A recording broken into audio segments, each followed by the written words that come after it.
Tardes ya. Vamos a continuar con el ejercicio que estábamos realizando el día de ayer, que era relacionado con el proceso de ir convirtiendo una señal en tiempo continuo o analógica en una señal digital. Entonces, nos quedamos en la segunda o tercera columna, ahorita lo checamos, de lo que fuimos haciendo, es decir, íbamos convirtiendo ya de un dato todavía en tiempo continuo o analógico, es decir, obtuvimos cuánto vale en voltaje la señal, ya lo habíamos empezado a hacer en cambiar ese voltaje a tiempo, a discretizarlo en amplitud, es decir, asignarle un cierto nivel de cuantificación.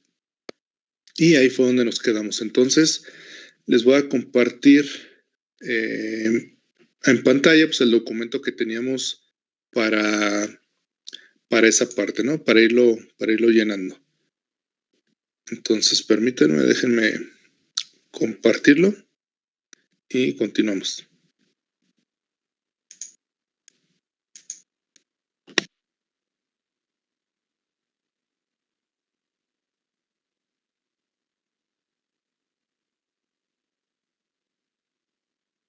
Profe, ¿no tiene a nadie en la sala de espera?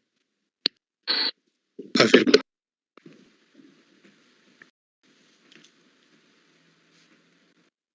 O sea, no tengo la sala de espera. Es que una compañera dice que no la ha aceptado. Ya la había aceptado, de hecho ahorita apareció otra vez, pero ya la había aceptado. Ah, ok, gracias, Sí, creo que hay otra reunión, profe. ¿Mandé? Pero que ahorita había otra reunión, me salían dos. No sé si alguien inició alguna, pero ahorita lo verifico. Según yo aquí en mi calendario nada más tengo una. Porque incluso cuando se empalman hasta la misma plataforma avisa en el calendario que hay dos cosas ocurriendo al mismo tiempo, pero Cifrado americano.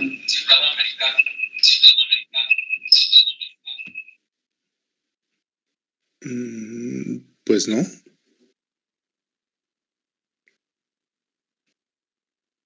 A ver, permítanme, déjenme seguir revisando.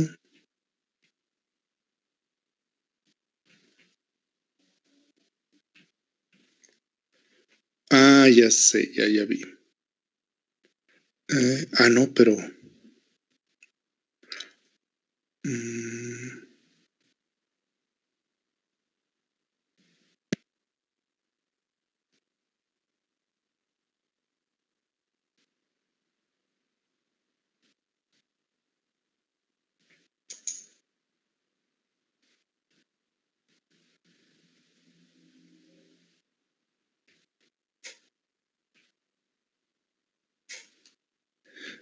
Pues no, bueno, según yo no, hay una, la que tenemos asignada el martes a la 1, que es igual con esta, y la que tenemos asignada, como los 10 de ayer jueves, de 10 a 11:30, pero no sé si alguien se uniría a esa por error. Se supone que la tengo configuradas para que solamente yo pueda acceder rápido, bueno, de manera directa, y a todos los demás que van a asistir permanezcan en la sala de espera. Pero si alguien está intentando entrar a la del jueves o día de ayer, lo va a dejar, digamos, ahí en espera, pero jamás va a iniciar la sesión porque no me voy a conectar ahí. No sé si ese es el caso que me indiquen.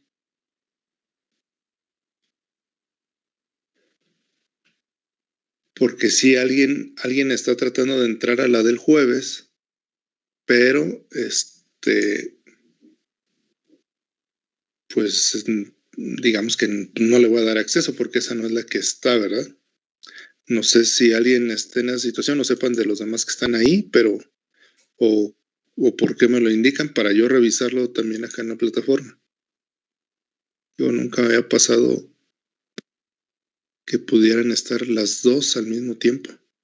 Es que hace rato sí aparecían las 2 reuniones, o sea, sí había 2 reuniones iniciadas, pero mi compañera ya pudo entrar aquí a la de ahorita. Sí, o sea, la otra yo no la inicié. Digo, y se supone que las pongo para que, o sea, que aunque traten de acceder, no entren a la reunión, o sea, que no inicie hasta que yo acceda o les dé permiso, pero pues sabe. Ahí sí ya no sé. Sí, no está iniciada ninguna más que la de ahorita. Bueno. Entonces, ya no sé ni en qué estaba. Ahí va a compartirles en la pantalla el documento para continuar con el ejercicio.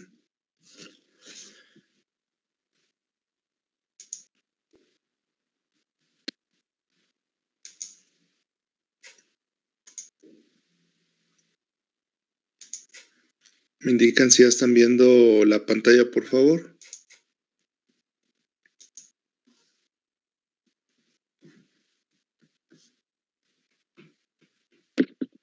Ya, profe, ya se ve. Muy bien, gracias. Entonces nos habíamos quedado en la parte de cuantificar la amplitud y desde esa perspectiva habíamos visto que podíamos tener diferentes casos dependiendo de cómo nos indica el fabricante que va a hacer el redondeo, porque en la parte de niveles de cuantificación sí o sí tiene que ser números enteros. ¿Por qué? Porque cada uno de esos niveles de cuantificación representa una combinación en números binarios, al final de cuentas, o va a representar una combinación en números binarios, pero siempre con datos enteros, no que sean fraccionarios ni negativos. Entonces, habíamos visto que nosotros íbamos a hacer el ejercicio de redondear al más cercano. Es decir, como el primer dato que nos salió, si está de puntos en la parte decimal, si es de 0.5 en adelante, lo asignamos al más cercano, que en este caso sería el superior, que sería 128. Y en el segundo caso que vimos, en la parte de la muestra 1, que sucede a los 10 milisegundos, el nivel de cuantificación nos da 247.36. El más cercano en este caso sería el del 247, ¿sale? No sé si hasta ahí tengan alguna duda o pregunta.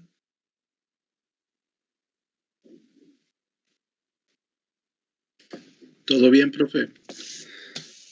Bien, entonces vamos a continuar. Vamos a hacer las demás conversiones. Recuerden que lo que debemos hacer es tomar el voltaje o la amplitud en el tiempo en el que voy a obtener el número de muestra en cuestión, que en este caso es la 2, a los 20 milisegundos acordamos que valía 3.95. Entonces tenemos que dividir 3.95 entre el voltaje de cuantificación, que calculamos que era de 19.607, si no mal recuerdo, 19.607 milivolts. Entonces hagan la operación por favor y me dan el resultado.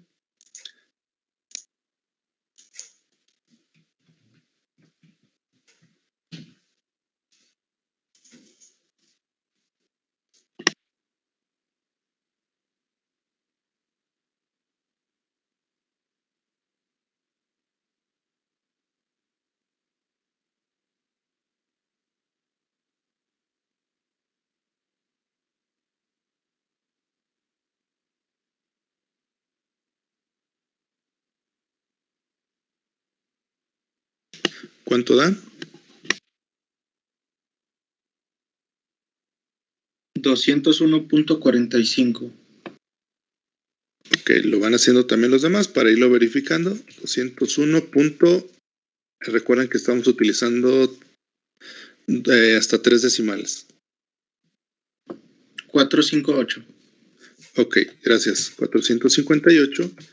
¿A todos les salió igual? Sí, profe. Muy bien, entonces como está por debajo del punto 5, entonces lo redondeamos al más cercano, que es el que está por debajo, ¿verdad? Que es el 201. Por favor, pueden ir haciendo los demás y ahorita en 2 minutitos les pregunto para ver cuánto les dio y asignarlo y continuar, ¿sale?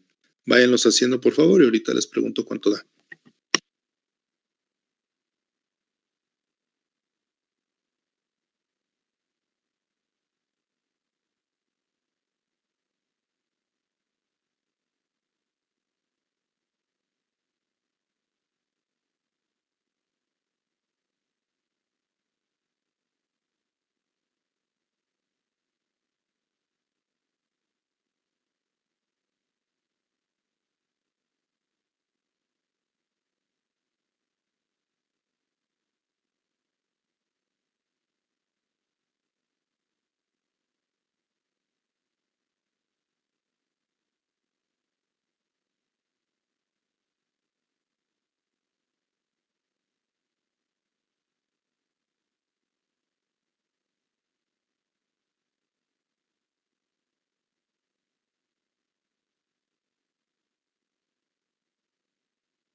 Bien, vamos a ver cuánto les dio. ¿Alguien que quiera indicarme cuánto les da en la muestra 3, que tiene de amplitud 1 volt? Igual si me dicen la parte fraccionaria y pues ya de ahí lo redondeamos.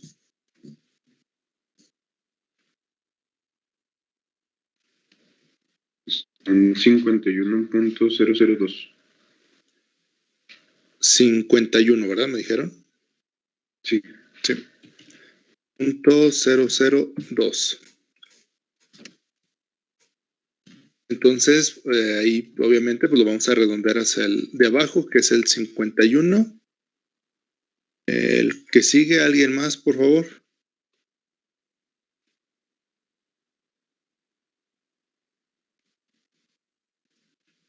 $5.100.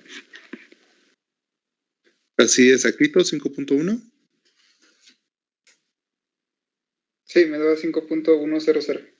Ok, entonces así le dejamos. Gracias. Entonces pues se va a quedar en 5, ¿verdad? Y el último, ¿alguien más? 130.055. A ver si escuché bien porque se trabó un poquito. 130.055, ¿verdad? Sí. Muy bien, gracias. Entonces se redondea a 130. Entonces, con esto ya tendríamos una señal tanto cuantificada en el tiempo, porque ya sabemos cada cuánto vamos a obtener datos de la señal,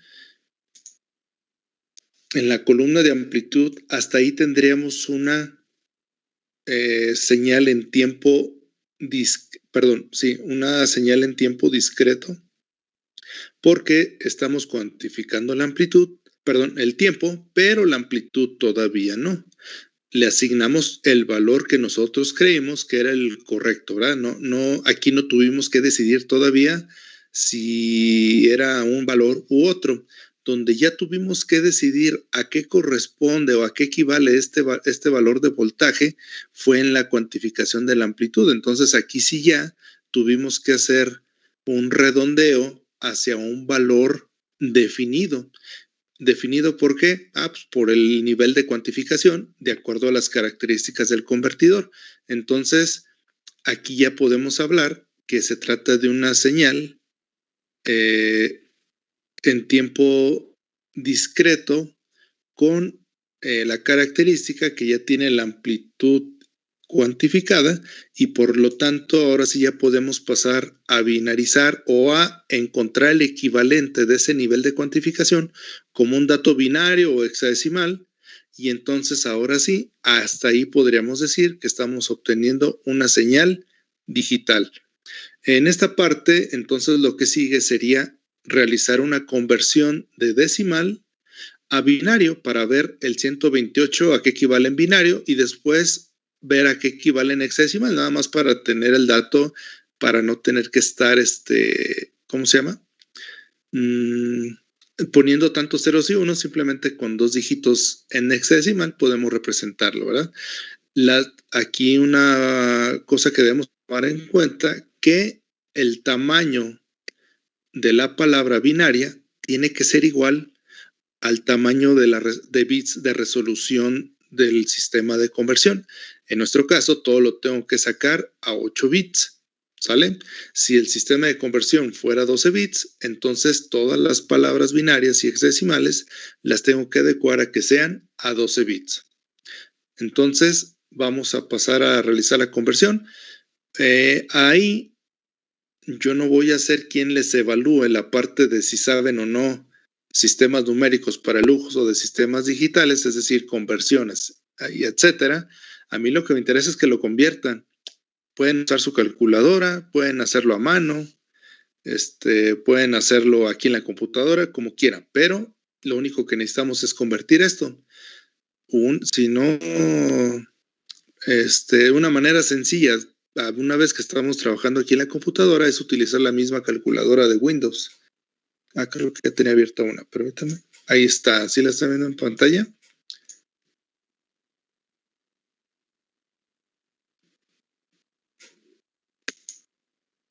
Sí, se ve. Muy bien, voy a nada más poner más pequeña la ventana del archivo de Excel. Ahí está, para que también se vea la calculadora. Entonces, normalmente así es como aparece en una calculadora estándar, donde hacemos cosas típicas como las operaciones aritméticas, algo de porcentajes, etcétera, ¿no? Entonces, nos vamos a ir al menú, a donde están las terraritas, al menú de navegación, y ahí nos va a dar la opción de varias cosas. Incluso ahí hay algunas conversiones, ¿verdad? De presiones, ángulos, etcétera. Nosotros vamos a ir a donde dice programador. Si nos vamos ahí a programador, nos da la opción de poder teclear el dato en diferentes sistemas numéricos posicionales como el hexadecimal, decimal, octal o binario. En este caso, el dato que queremos convertir es decimal. Entonces seleccionamos ahí decimal con esa pestañita azul. Si lo quisiéramos introducir en binario, pues selecciono binario. En este caso queremos hexadecimal. Cada que yo pongo un valor, decimal, cada que yo pongo un valor decimal, automáticamente me va a mostrar el dato en hexadecimal, en octal y en binario. Entonces simplemente lo voy a poner aquí. Por ejemplo, el primero es el 128, entonces le pongo 128. Y si se fijan, ya me dice que en hexadecimal es 80 y en binario es 10000000. Entonces nada más lo voy a poner aquí. Para que sí me deje poner los ceros a la izquierda y no los borre, entonces nada más le voy a cambiar el formato a las celdas. y lo voy a poner como si fuera un texto, nada más para que se vea que todos los datos los voy a dejar a la resolución que me da el convertidor, es decir, a 8 bits. No importa que los primeros sean ceros y después aparezca el 1, porque si lo dejo como general o como número, pues me va a quitar los ceros a la izquierda, ¿verdad? Entonces le voy a dar a aceptar y aquí lo pongo 1000 y es más, le voy a poner un espacio para separarlo, bueno, junto mejor, 1, 2, 3, 4. Y en hexadecimal de una vez lo anoto, que sería el 80. ¿Sale? ¿Alguna duda o pregunta hasta ahí?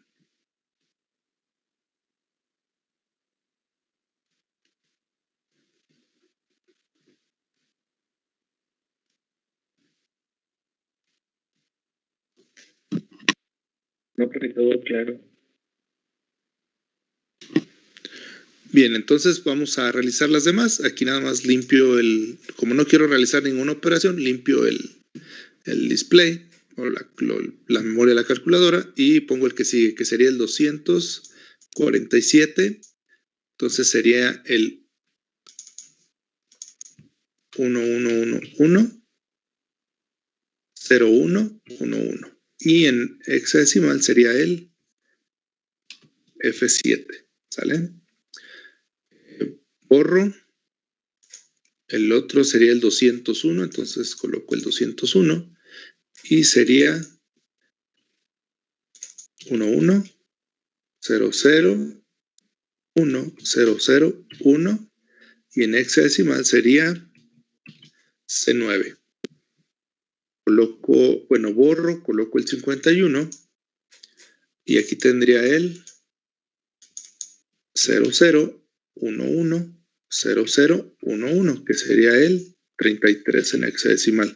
Y aquí les digo, si lo dejan como general o número, estos dos ceros de la izquierda se los va a borrar y entonces ya quedaría como si estuviera nada más de 6 bits en lugar de a 8. Si bien no cuentan para obtener después el valor en voltaje, o sea, no le aporta nada esos ceros que están a la izquierda, sí sirven porque para cuando tenemos los sistemas de comunicación o cualquier tipo de sistema digital, llámese computadora, calculadora, microcontrolador, lo que sea, cuando yo necesite transmitir estos datos, necesito hacerlo de una manera ordenada y estandarizada. Es decir, si mi sistema es a 8 bits, siempre cada 8 bits yo voy a suponer que hay un dato. En cambio, si le quito esos dos ceros, voy a contar 6 y los otros dos, ¿de dónde los podría obtener? Pues del dato que sigue. Entonces, ya sí soy un movedero y mi sistema trabajaría mal, ¿verdad? No estaría interpretando bien. Entonces, por eso, sobre todo en los sistemas de comunicación, pues es muy importante siempre mantener el dato a la cantidad de bits que se deben de dar de manera estandarizada y así no tener errores de que pues yo mandé un 51 y me llegó un 500 y en el otro era un 5 y me llegó un 40. Entonces, para que no se vayan perdiendo bits, siempre hay que hacerlos a la cantidad de la resolución que hay. Y normalmente se estandariza que sea de 4 en 4, ¿verdad? Entonces, 8 bits, 12. Si tengo 14 bits de resolución, le pongo 16. ¿Para qué? Pues para que vaya de 4 en 4, porque también de esa manera, recuerden que de 4 en 4 es más fácil o es prácticamente inmediato la conversión a hexadecimal, ¿verdad? Entonces, por eso la importancia de ponérselos aunque sean ceros a la izquierda. Continuamos, sería el 5, obviamente pues va a dar 5 y 5, ¿verdad? Pero incluso aquí en la calculadora no lo da, miren, solamente nos da los 4 bits menos significativos. Entonces nosotros somos los que debemos de decir, pues es que los primeros 4 son ceros y luego 0, 1, 0, 1. Sí es el 5, ¿verdad? Simplemente lo estamos adecuando a lo que nos dicta el sistema de conversión que tenemos, que son una resolución de 8 bits. Y el hexadecimal, pues obviamente es el 5. Y por último nos quedaría solamente el 130, que sería el 10000010. Que en hexadecimal sería el 82. ¿Vale? ¿Alguna duda o pregunta hasta ahí?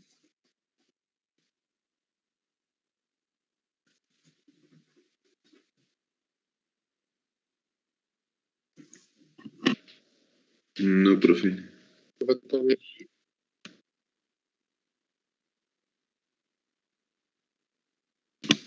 Bien, entonces, pues básicamente esta sería, si lo pongo uno delante de otro, esta sería la trama de bits que tendría que mandar algún sistema que también tenga una resolución de 8 bits para que sepa que cada uno de estos 8 bits corresponde a un nivel de cuantificación, ¿verdad? O sea, ya un dato binario, esto ya sería una señal digital, es hacer una secuencia para enviar todos estos datos hacia otro sistema.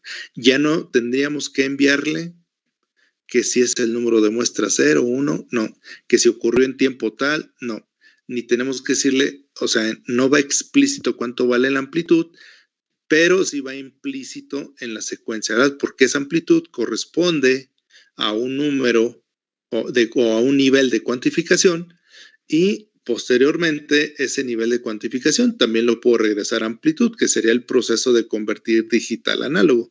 Entonces, esta sería mi secuencia de datos binarios que me representa esta señal, ¿sí? Muestreada a una frecuencia de 100 Hz con una amplitud o un rango de 0 a 5 volts y una resolución de 8 bits. Entonces, las muestras que obtuve de esta señal, aquí están y esto me representa lo que está a la derecha, ¿sale? Pero ya de manera digital. ¿Alguna duda o pregunta hasta ahí?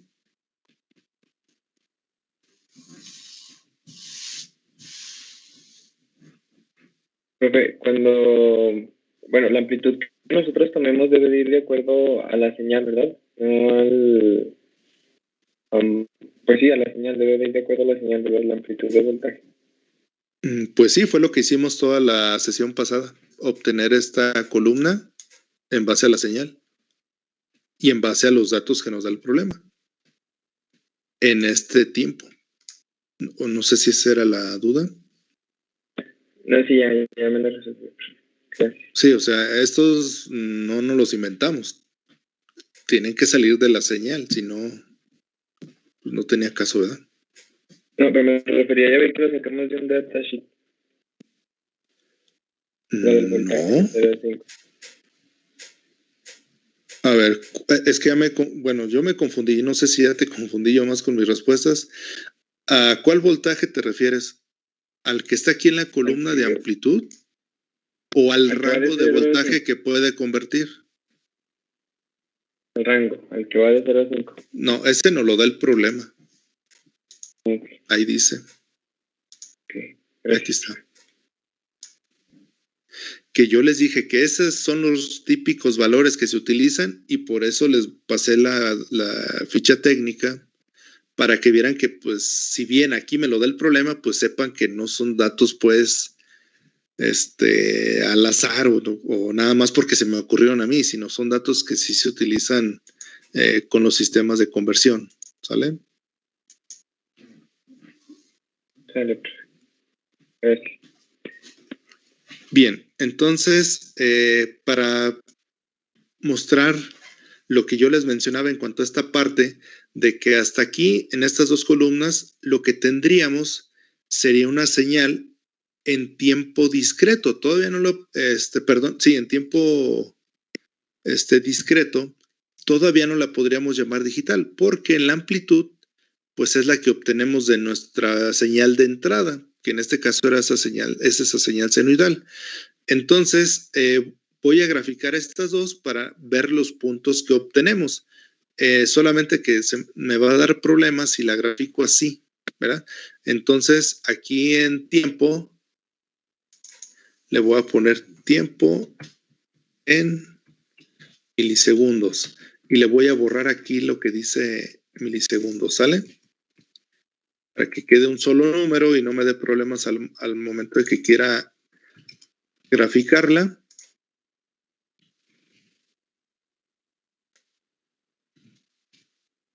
Y también igual acá amplitud.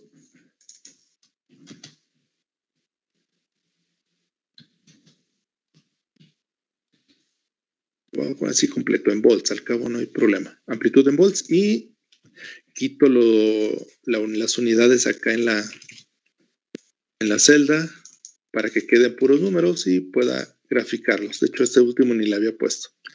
Entonces, voy a agarrar estas dos y le vamos a dar insertar gráfico. El gráfico solamente le voy a decir que no le voy a poner miren, porque no me o sea, ahí pareciera que sí fuera tiempo continuo, porque entre una muestra y la otra, sí hay datos, y ahí incluso hasta hace una aproximación de cómo se comportaría el dato. Entonces, no me interesa, a mí me interesa nada más así. ¿Sale? Obviamente le falta la representación, que era poner una línea vertical aquí.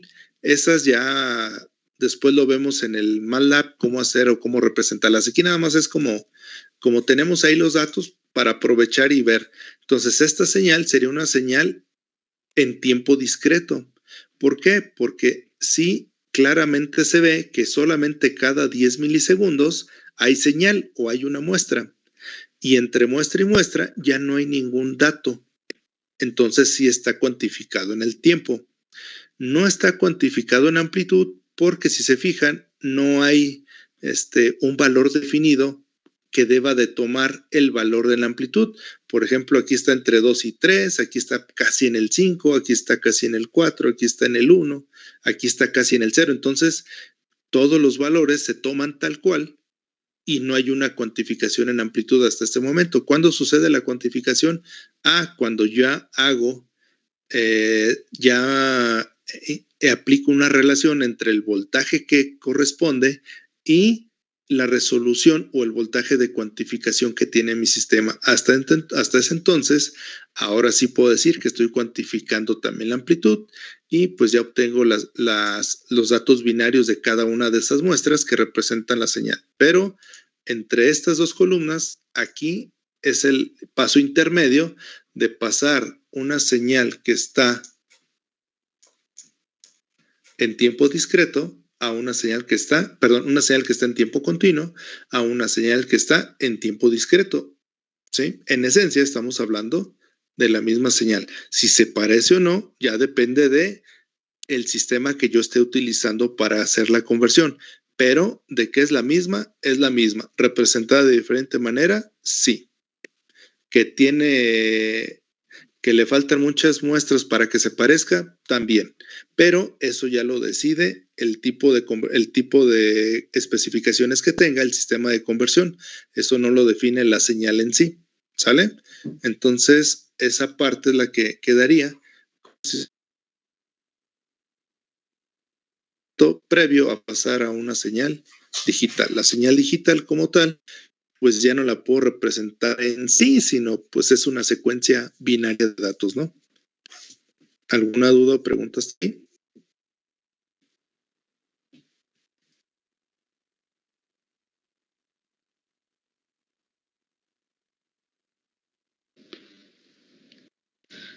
Todo bien, profe. Bien, entonces continuamos. Ahora vamos a hacer el proceso inverso. ¿Cómo le hago cuando me dan una serie de datos binarios y yo tengo que sacar una, una función analógica? ¿Sale? Entonces, para eso me voy a ayudar de los datos que tengo aquí, pero los voy a hacer acá en con ayuda del irlos anotando para que entiendan ustedes el cómo y el por qué, ¿sale? Para no nada más ponerlo aquí directo. Entonces, déjenme les pongo la diapositiva nada más para que anoten o tengan ahí capturado qué es lo que vamos a hacer. Dice, ejemplo de conversión de una señal digital a analógica o a una señal analógica. Dice, utilizar los datos del ejercicio anterior. ¿A qué se refiere? Vamos a utilizar o vamos a considerar que el sistema de conversión digital análogo sigue siendo de 8 bits, porque a final de cuentas los datos binarios que tengo son de 8 bits, entonces pues debe de coincidir, ¿verdad? De 8 bits, que tiene una frecuencia de muestreo de 100 Hz para poder sacar el tiempo que ocurre cada que me llega un dato binario. Y pues también debo de conocer el rango de conversión para poder utilizar el mismo voltaje de cuantificación, pero ahora para regresarme a cuánto vale en amplitud y no quedármelo como una secuencia de datos binarios, ¿verdad? Entonces a eso se refiere de utilizarlos, pero ahorita todos en la hojita que hagamos el resultado, los anoto para que queden ahí expuestos. Entonces, ese es lo que deben de únicamente anotar y ahorita empezamos a hacer la solución. O si ya le tomaron captura de pantalla, me dicen para ya compartir la vista de la cámara donde tengo las hojas para realizar el procedimiento.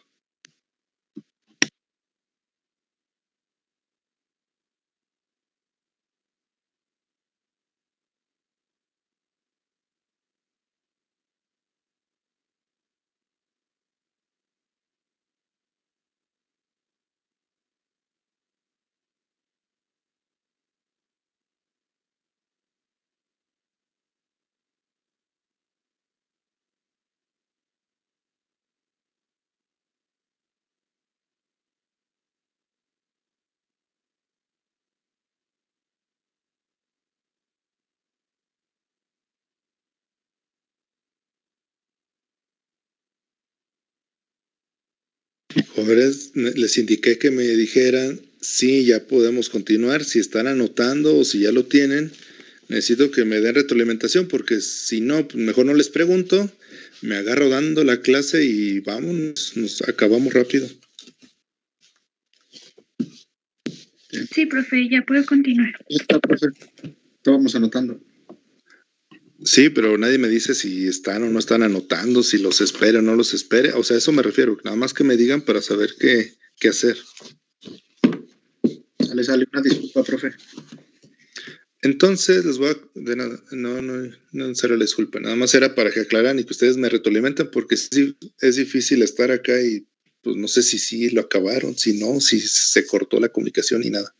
Entonces, les comparto la vista de la otra cámara. Y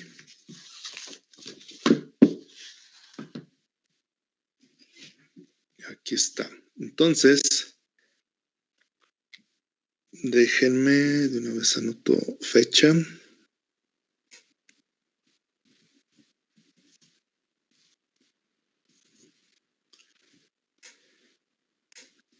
MM3. Entonces, nada más debo poner aquí.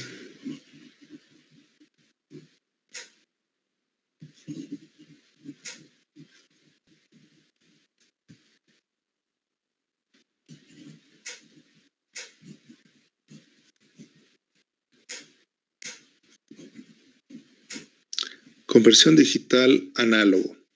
¿Sale? Normalmente a estos sistemas, bueno, para la conversión digital análogo, se les llama DAC. A ese tipo de sistemas por sus siglas en inglés, ¿verdad? Digital Analog Converter. Cuando son, este lo voy a poner por acá, cuando son de análogo a digital, entonces se les llama ADC, así como lo vimos en la ficha técnica. Igual por sus siglas en inglés, Analog Digital Converter. Entonces, en este caso estaríamos suponiendo que vamos a representar el proceso de que haría un DAC, o sea, un convertidor análogo digital. Entonces, ahí decía que teníamos que utilizar los datos del ejercicio previo. ¿Cuáles son los datos que me interesan? Pues que el periodo de muestreo o la frecuencia de muestreo era de 100, ¿verdad? En ese caso, pues me sirve más ya tener directamente el periodo de muestreo que habíamos calculado que son de 10 milisegundos. ¿Sale? Otro dato que ya teníamos y que nos va a servir es el voltaje de cuantificación, que básicamente sabemos o calculamos que es de 19.607 milivolts porque estamos utilizando el mismo rango de conversión de 0 a 5 y los mismos 8 bits de resolución para el caso del convertidor. Otra cosa que tenemos que tomar en cuenta y que a partir de eso es parte del cálculo del voltaje de cuantificación es que son 8 bits de resolución. ¿Sale? Entonces hasta ahí nada más pusimos los datos. ¿Alguna duda o pregunta hasta ahí? No, profe. No, profe. Bien, entonces, ¿qué es lo que debemos de recibir en el, bueno, si ya lo, perdón, eso no les pregunté, ¿ya lo notaron? Sí, profe. Ok, entonces le voy a subir un poquito para tener más espacio. Entonces, ¿cuáles son los datos que necesito resultado de la conversión digital análogo? Pues necesito los datos binarios, necesito esa secuencia binaria. Entonces, pues básicamente lo que voy a hacer es copiarlos. Entonces, ahorita voy a ponerlo así más pequeño. Le voy a poner aquí a un lado. Entonces, aquí voy a poner la muestra, o sea, la S. Y voy a poner la secuencia binaria o el número binario. Y pues obviamente necesito tener todos los datos partiendo del hecho de que los tengo como número de muestra 0, 1, 2, 3, 4 y 5. ¿Sí? Y que tengo esa secuencia binaria, o la puedo poner en hexadecimal, pero o sea, sabemos que el hexadecimal lo usamos para interpretar y escribir de una manera más rápida el número binario, pero internamente a nivel de máquina, pues el que se utiliza o el que utilizan las máquinas, pues es binario, ¿verdad? Entonces, los anoto porque son los datos que tengo de cuánto vale o cuál es la secuencia binaria en cada una de las muestras y de ahí partimos. Entonces, este sería 1, 0, 0, 0, 0, 0, 0, 0. El siguiente es 1, 1, 1, 1, 0, 1, 1, 1. El siguiente es 1, 1, 0, 0, 1, 0, 0, 1. El siguiente es 0, 0, 1, 1, 0, 0, 1, 1. Luego 0, 0, 0, 0, 0, 1, 0, 1. Y por último tengo el 1, 0, 0, 0, 0, 0, 1, 0. ¿Sale? Entonces, vamos a partir del hecho de que cuento ya con mi secuencia binaria. Estos son los números binarios pertenecientes a mi señal que se dan en la muestra 0, 1, 2, 3, 4 y 5. ¿Sí? ¿Alguna duda o pregunta hasta ahí? No, profe. Entonces, si yo esto no lo conociera, obviamente ahorita sí lo conozco, ¿verdad? Lo que tendría que hacer que es ir a la calculadora o ir a la computadora o hacerlo a mano, convertir el dato binario en decimal, ¿sí? Entonces lo tendría que convertir en decimal. Es lo siguiente que debería de hacer.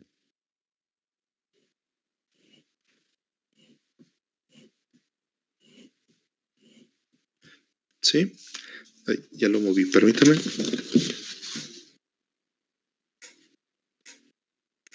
Tendría que usarlo o convertirlo en decimal. En este caso, pues si me voy a la calculadora, voy a obtener los datos que ya tengo aquí en la columna de donde indico el nivel de cuantificación, ¿verdad? Entonces, pues simplemente lo anotamos. Pero si yo no sé de dónde vienen estos datos, lo único que sé que tiene una resolución de 8 bits, porque ahí también están 8 bits, pues simplemente cambio estos a decimal con cualquiera de los métodos que les comentaba o el que elijan. En este caso, pues aquí sería el 128, el 247, el 201, el 51, el 5 y el 130. ¿Sale? ¿Alguna duda o pregunta hasta ahí?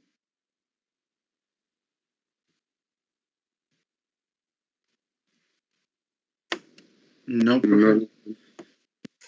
Entonces, hasta ahí solamente sé que que tengo muestras, que cada muestra sucede cada determinado tiempo y que tienen estos niveles de cuantificación. Pero lo que ahora me interesa saber es a qué voltaje pertenecen estos niveles de cuantificación. Entonces ahora, en lugar de hacer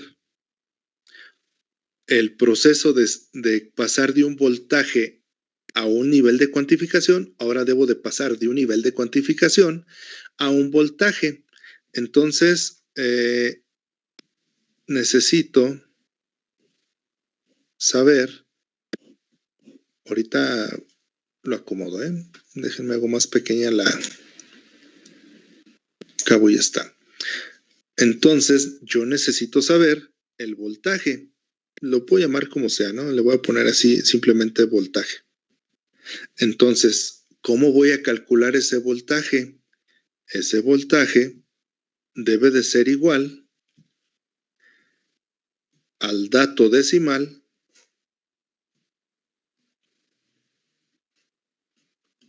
multiplicado por el voltaje de cuantificación.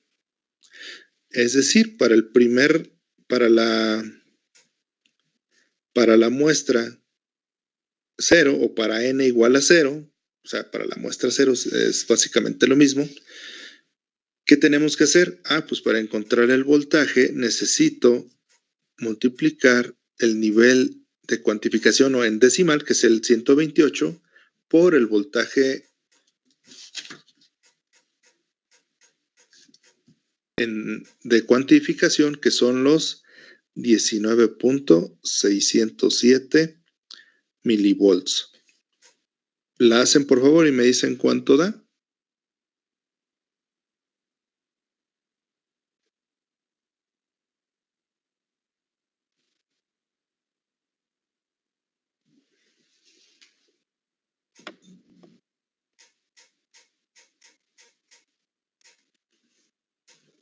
$2.51 volts. ¿Cuánto? 2.51 volts. Ok, sí, es que no alcancé a escuchar la primera parte. 2. Recuerden que seguimos utilizando siempre 3 decimales, por favor. Si es 0, pues está bien, ¿verdad? ¿En 3 decimales cuánto es? En 3 decimales es 2.509. Ok, entonces 2.509 volts.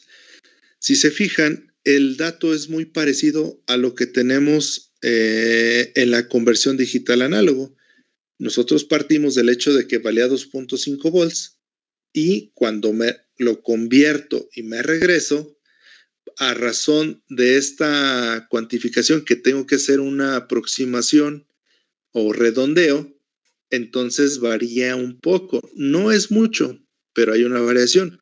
Cuando redondeo hacia arriba, pues obviamente me va a dar un poquito más.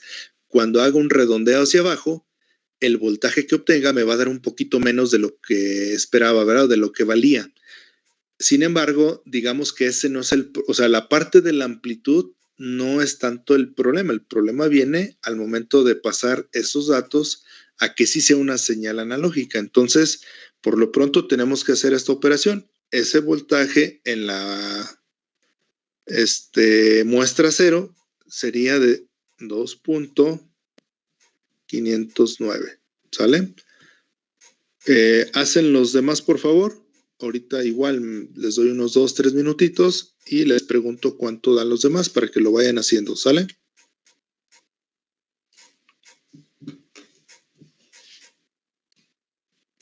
Entonces lo van haciendo y ahorita les pregunto. Sale, profe.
Bien, alguien que quiera participar, que me diga cuánto voltaje les dio en la muestra 1, es decir, con un valor decimal de 247.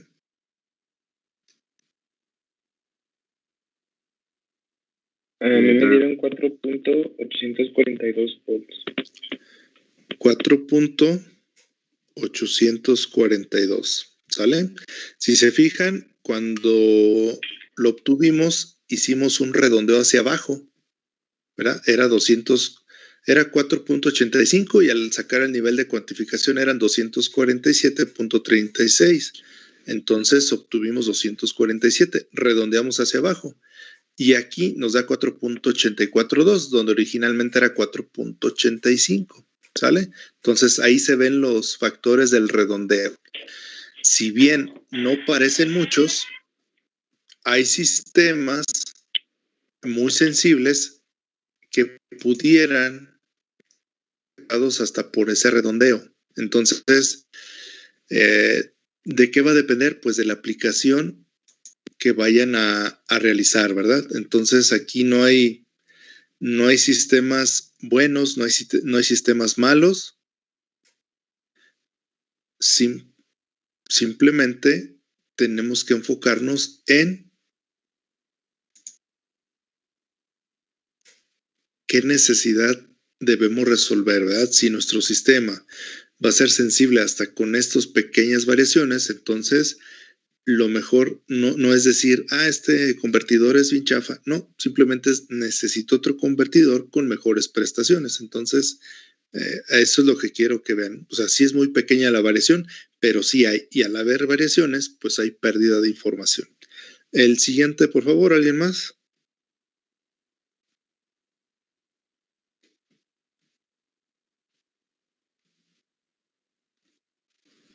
$3.941. Gracias, 3.941. Muy bien, entonces aquí otra vez hicimos un redondeo hacia abajo y obtuvimos como respuesta un valor un poquito más pequeño que el que teníamos de manera, digamos, original o de manera inicial en nuestra señal. El que sigue, por favor. 0.999. 0.999. Si se fijan en ese, casi da, porque el redondeo fue de 2 milésimas, nos daba 51.002.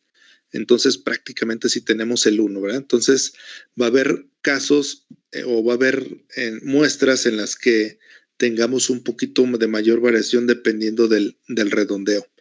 El que sigue, por favor.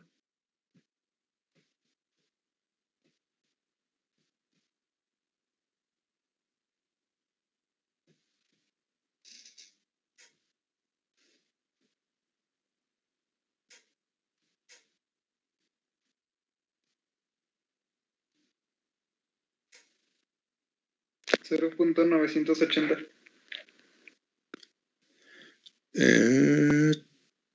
No. Pero no, era 0.98. Si lo pueden repetir, por favor, no se escuchó muy bien. 0.098. Sí. Ajá, es que a lo mejor en el primer, no sé, no alcancé a ver quién era, pero a lo mejor te faltó un 0. Entonces 0.098.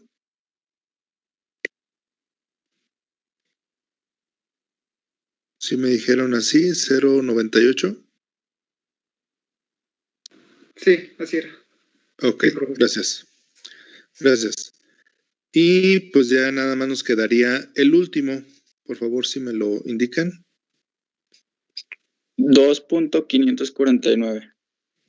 2.549. Gracias.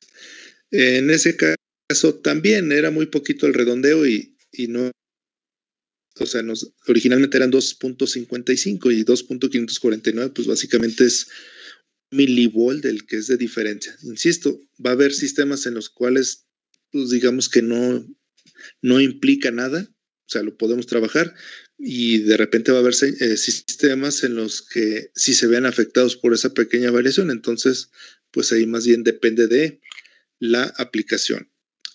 Entonces, hasta aquí, si se fijan, si nosotros graficáramos esto, pasaría el caso contrario de la conversión análogo-digital. En este caso, en la conversión digital-análogo, hasta aquí apenas pasaríamos de una señal digital a una señal en tiempo discreto. ¿Sale? ¿Por qué? Porque todavía no sabemos qué pasa con la señal entre cada una de las muestras que tenemos. Solamente tenemos el valor de voltaje en ciertos instantes de tiempo. Entonces, ahorita voy a quitar ya el Excel para hacer la gráfica del otro lado. Ay, perdón. Ahora sí, ya está la cámara. Entonces, voy a hacer la gráfica de lo que tenemos hasta ahorita. Entonces, tendríamos, para empezar, este sería el tiempo y esta sería mi FDT o la amplitud o el voltaje, como le quieran llamar. Y sabemos que tenemos 6 muestras, desde la muestra 0 hasta la muestra 5. Entonces, aquí está el tiempo igual a 0 y cada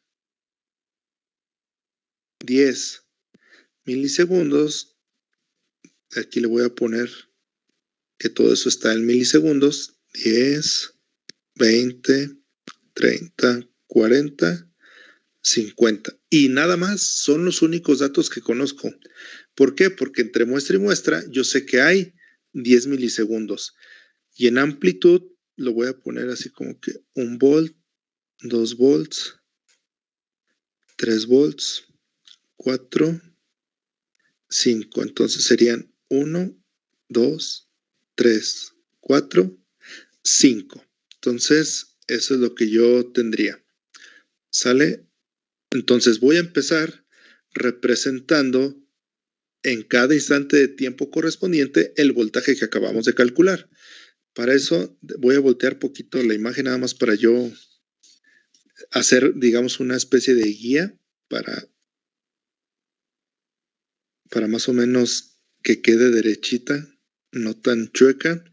Ya después cuando nos vayamos al software, pues obviamente esto lo hacemos, esto de representar las señales en tiempo continuo discreto, pues ya lo hacemos para obtener un resultado mejor visualmente hablando. Ahorita lo que me interesa es pues el procedimiento, ¿verdad? Ahí está.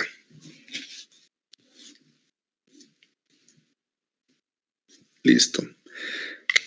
Entonces, de la señal, lo único que conozco es que en la muestra 0, que se da en el tiempo igual a 0, vale 2.509. Entonces, pues más o menos es aquí, ¿verdad? Sí. Entonces ahí le voy a poner 2.509.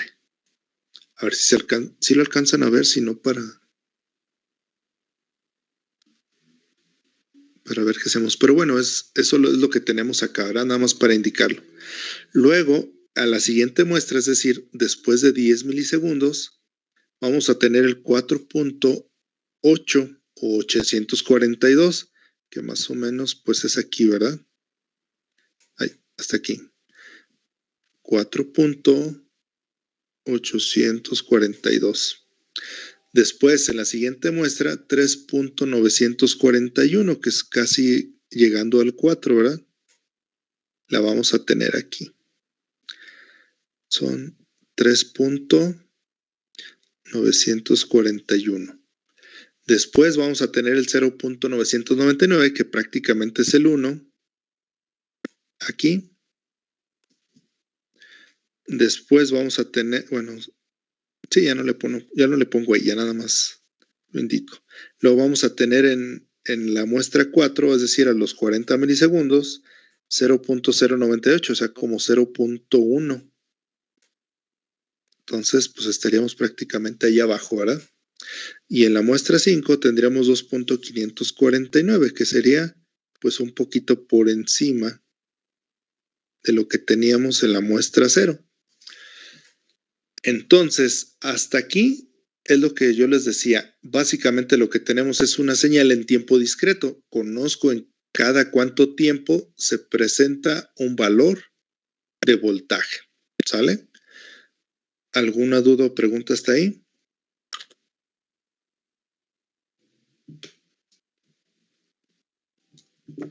No, profe.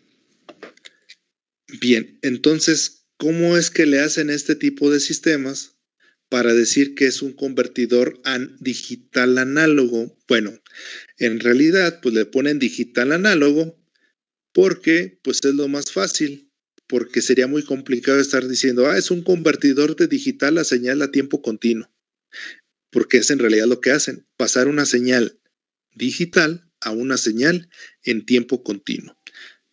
¿Por qué no podemos decir que es netamente analógica?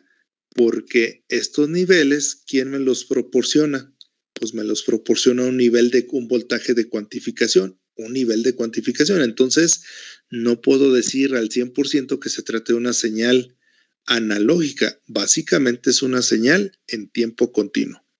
Entonces, ¿cómo le hacen este tipo de sistemas? Utilizan algo que se llama retenedores.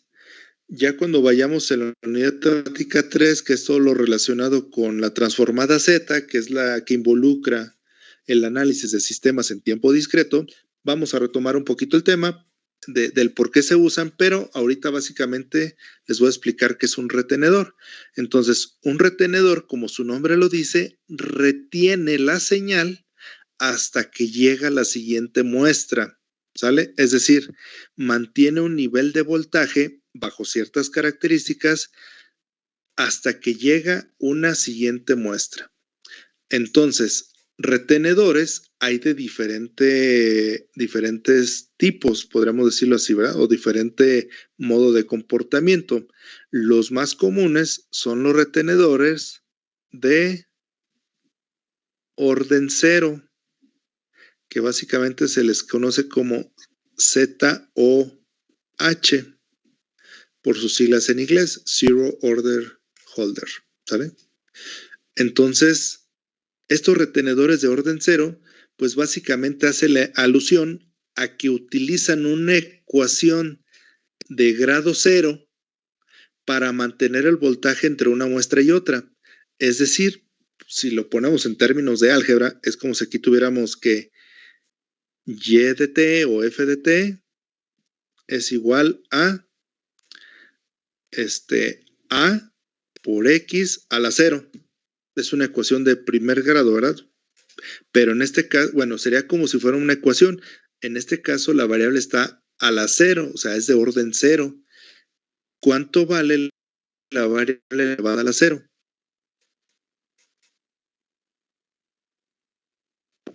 1. 1 multiplicado por su coeficiente, ¿cuánto me va a dar? El puro coeficiente, ¿verdad? Entonces, básicamente, ¿qué es un retenedor de orden 0? Pues una constante. Mantiene el valor de su coeficiente constante. ¿Cómo lo aplicamos acá? Pues si aquí vale 2.509, va a mantener su valor constante ¿hasta qué? Hasta que llegue a la siguiente muestra. Entonces, en el intervalo que hay entre una muestra y otra, ahora sí ya tendríamos señal. ¿Qué valor tendría? El mismo donde empezó, pero ya tendríamos valor. Entonces ya podríamos llamarle que es una señal en tiempo continuo, que coloquialmente hablamos, ya habíamos visto que la podemos nombrar como una señal analógica, pero en realidad, específicamente hablando, sería una señal en tiempo continuo. Eso sería un retenedor de orden 0.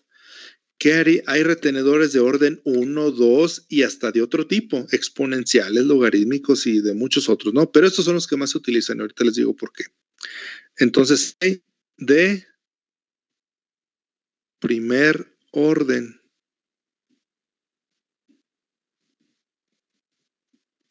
Pues básicamente es el FOH, ¿verdad? De first. Entonces, retenedores de primer orden. Entonces, ahora la ecuación que me representaría un sistema de primer orden, entonces tendríamos que f de t, que me lo subo un poquito más, es igual ¿a qué? Pues a x a la 1 más b, para que sea una ecuación de primer orden, ¿verdad? Tiene un término de orden 1 y un término de orden 0, es como si tuviéramos aquí por x a la 0, digámoslo así. Entonces, básicamente lo que tenemos es, bueno, si es f de t, esto sería t, ¿verdad? No x. Para empezar, bueno, nomás es así rápido, le explico. AT más B. ¿Cómo representa qué me representa esa señal? Pues una línea recta, ¿verdad? Esa línea recta quiere decir que el valor entre una muestra y la que sigue no simplemente me la va a retener, sino que incluso puede ser una línea recta hacia arriba, una línea recta hacia abajo.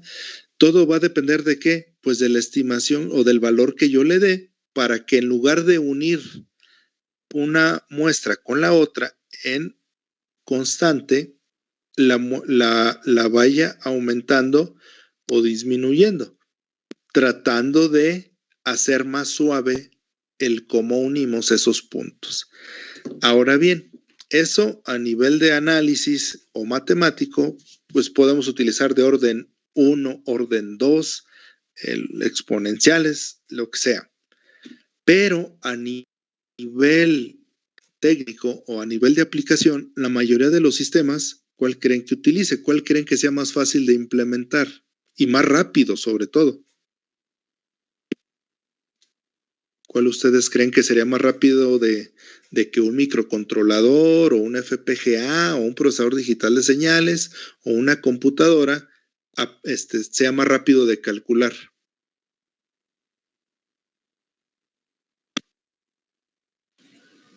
El de orden 0.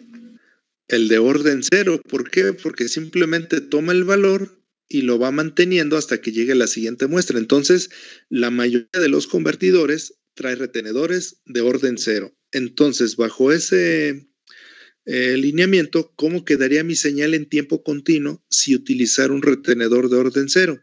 Entonces, vale 2.509 y dijimos que va a mantener el valor de 2.509 hasta que llegue la siguiente muestra. En la siguiente muestra vale 4.842. Ese valor de 4.842 lo va a mantener hasta que llegue la siguiente muestra. La siguiente muestra, ¿cuánto va a valer? 3.941. Y ese valor de 3.941 lo va a mantener ¿hasta cuándo? Hasta que llegue la siguiente muestra. En la siguiente muestra, ¿cuánto vale? 0.999. Ese valor de 0.999 lo va a retener hasta que llegue la siguiente muestra, que es un valor de 0.098. Y ese valor de 0.098 lo va a mantener hasta que llegue la siguiente muestra, que son los 2.549. Y hasta ahí me quedo porque ya después de los 50 milisegundos yo ya no conozco la señal. O sea, pudiera dibujarlo aquí que lo voy a retener, pero en realidad ya no lo retiene porque ya no hay más. ¿Sale? Si tuviéramos más muestras, entonces sí digo que aquí lo retiene y que continúa el proceso, ¿verdad? Entonces, esta es la forma de la señal que obtendríamos de convertir esta secuencia binaria en una señal en tiempo continuo.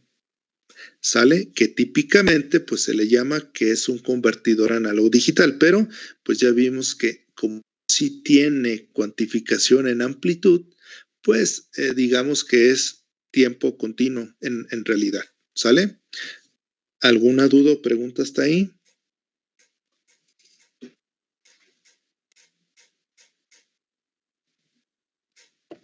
No, profe.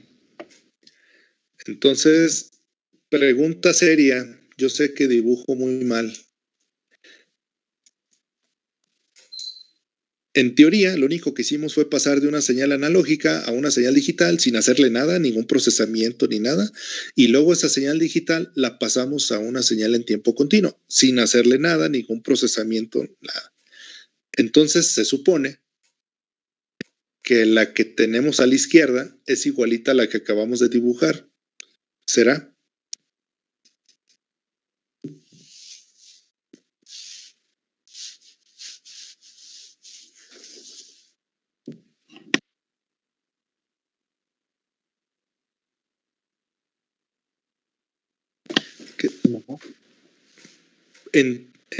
Pues en teoría sí, pero siendo honestos, pues no se parece, ¿verdad?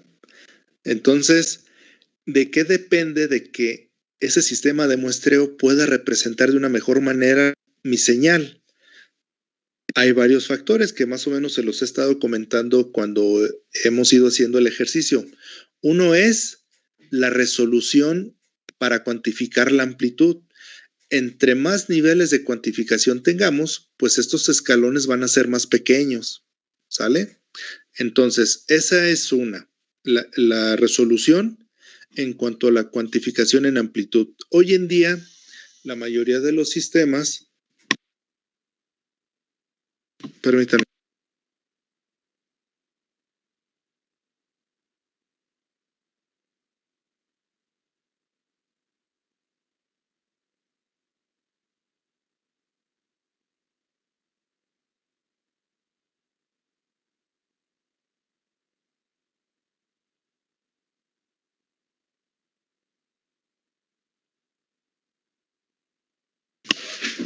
Listo, perdón. Entonces, les comentaba, hoy en día la mayoría de los sistemas, o ya muchos, ya como mínimo trabajan a 10 bits de resolución. Ya digamos que lo que antes era el estándar de 8 bits, pues básicamente se ha convertido a 10, pero aún así hay sistemas que ya son a 12 o a 14 bits. Entonces, imagínense los escalones tan pequeños que puede haber entre un nivel y el otro. Ya estamos hablando de no milivolts como en este caso, sino de microvolts o nanovolts. Entonces, en ese aspecto, en cuanto a la cuantificación en amplitud, va a depender de la resolución. Ahora, ¿qué es lo que hace que se parezca más o menos? El hecho de tener más o menos muestras en un mismo periodo de tiempo o en un mismo intervalo de tiempo. Entonces, si aquí en lugar de tener solamente 6 muestras tuviéramos 40, ¿creen que se parecería más? Sí, profe. Así es. Entonces, ¿de qué va a depender que se parezca más en cuanto al tiempo? Eso va a depender del periodo de muestreo o de la frecuencia, ¿verdad? Que a su vez eso implica tener más muestras, es decir, a mayor frecuencia de muestreo, pues voy a obtener más muestras, ¿verdad? O a menor periodo de muestreo, voy a obtener también más muestras. Y si tengo más muestras en el mismo lapso de tiempo, entonces me va a quedar mejor representada mi señal original o mi señal de entrada, ¿sale? Entonces, de esos dos factores va a depender en el que el resultado que yo obtenga de las conversiones sea lo más parecido a la información que me da o que me representa el voltaje o la señal que estoy introduciendo al sistema. ¿Alguna duda o pregunta hasta ahí?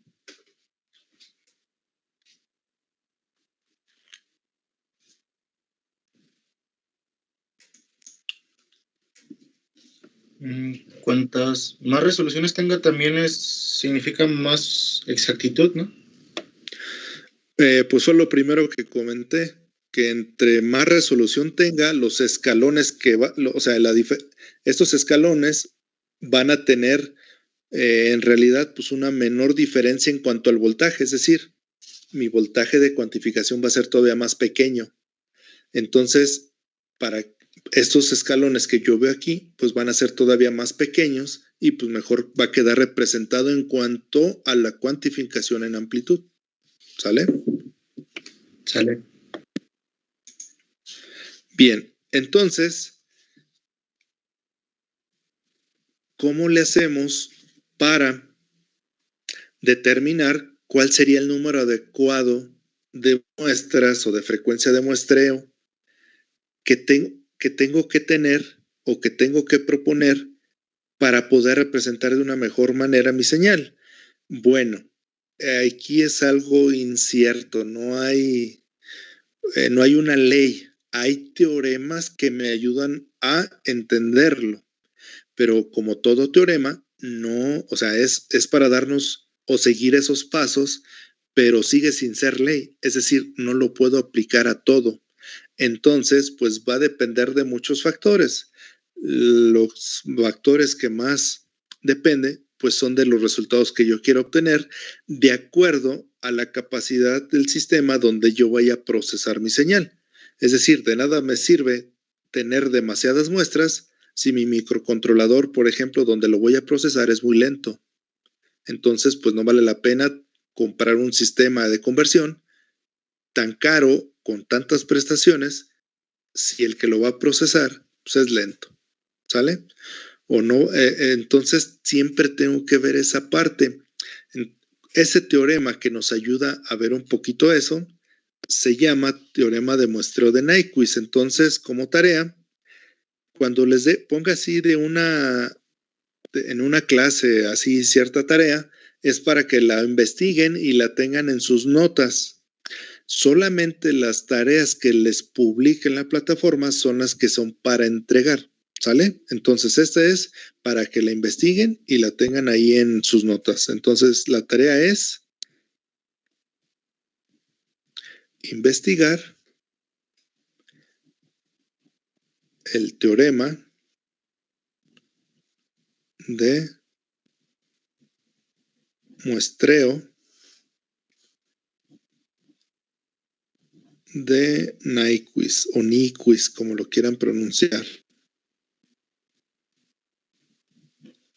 ¿Sale? Hay muchas cosas relacionadas con Nyquist. Busquen específicamente el teorema de muestreo. ¿Sale? Y con eso vamos a continuar la siguiente sesión, hablando un poquito del teorema, qué dice la teoría, pero en realidad cómo se lleva a la práctica. Y ahí es donde pues va a quedar un poquito más claro de que no hay una ley que nos diga que para tal tipo de señal utilice ciertos números de muestras o cierta frecuencia de muestreo. ¿Sale?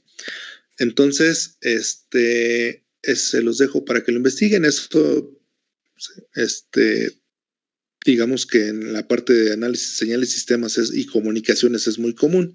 Entonces van a encontrar muchas fuentes de información que lo tengan.